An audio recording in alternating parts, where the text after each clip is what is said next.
Well, we're continuing our time at the MSU Science Festival, and today I'm with Shannon, and we're going to do an experiment, which I'm so excited for. I'm all goggled up, and I'm all got my mask and got my gloves. So talk to me what we're going to do and tell me what to do, and I'll do it. So we are going to be making a model of a comet. So comets are these essentially dirty snowballs that live in the far reaches of our solar system, and they only come into the inner solar system for a short period of time. And when they do, they have these beautiful tails on them that we see, like the one we saw last summer.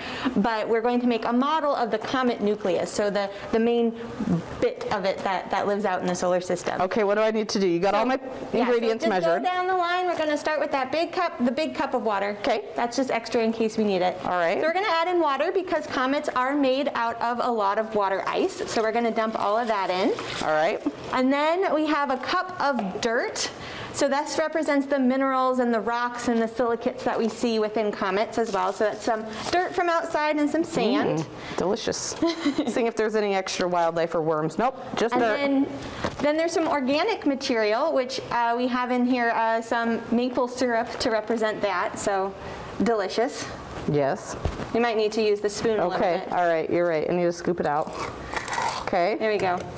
And then next up, if I remember right, is vinegar, which represents amino acids that we find in comets. Okay, yep, that's vinegar. Okay. And then a little bit of rubbing alcohol to represent methanol that we see within comets. So go ahead and give that a quick stir. All right. So we're going to mix this all up. Looks delicious. Comets are very cold. They live in the outer reaches of the solar system, so they are freezing. So we have one last piece that we're going to add in, which I've got over here. Okay. Which is crushed up dry ice, which I have pre-crushed. And I'm going to go ahead and just put it in there. Ooh, like Halloween. And then I'm going to mix it up with the spoon. That is so cool. Obviously, anytime you get dry ice, it's just super fun to watch. Yep.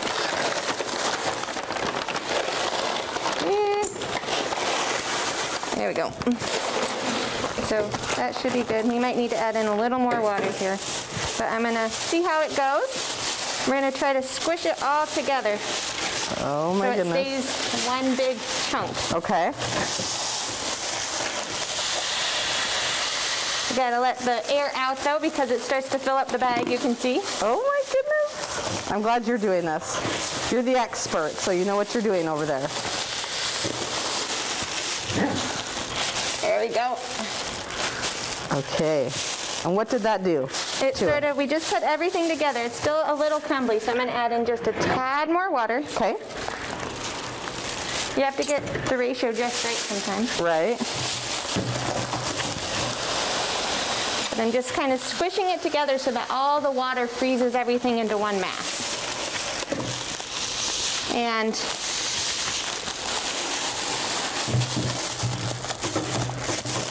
all right, I think we're there. Okay. Let's see what it did. Oh, it's a little crumbly still. Yeah? More water. More water. Okay. And we're trying to make it into one mass. Yes, we're trying to make it into one mass. But the thing about comets is that they are sometimes very loosely compacted. Okay. They do break up when they come to the inner solar system. Yes. Also last summer, before the one that we saw, that one broke up before we had a chance to see a tail come out. And so they can be pretty crumbly sometimes. Sure. So this isn't totally strange for a model of a comet either. Right. Okay.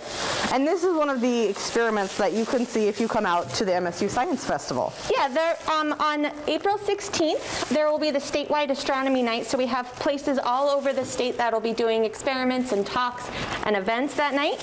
We'll be doing a 360-degree YouTube stream of a brand new show about telescopes in Chile and the people who work there. Okay. So that's going to be a really great thing. And then we're doing also a demo on light pollution on the 17th for the Expo Day. All right. Did it go? Oh my goodness. Yeah, there we go. No way. So here is our comet. Is it cold? It is pretty cold, but it is also safe to touch without gloves wherever it's not bright white. Right. I'm not that brave. And you Oh can also my. see some little bits for the dry ice sublimating, so turning from solid to gas. And that's much like the tails that we see on comets. It's just in space, the sun pushes the tail away from it with its solar wind. Wow. That's why it looks like it's that long, skinny tail. Oh, that is so cool. I love that. I wonder who came up with this recipe to figure out, like, it took all of these ingredients to make that, but how cool is that? I like that. And of course, we're here at the planetarium, so we want to, have people enjoy the planetarium as well. Briefly talk to me about that. Yeah, so we just announced that we are able to host private shows now. We're hoping to have public shows in a few more months, but for now there's private shows. So you can go to abramsplanetarium.org to learn how you might book that. And it's limited people, only 20 people per show, but you can choose anything that's in our library for a show if you wanted to come. All right, Shannon, thank you so much for walking me through that experiment. That was so fun. Of course, you can see that experiment as well at the MSU Science Festival here in a couple of days. Thank you so much for your time today. Thank you. And stick around, there's more to come on Studio 10.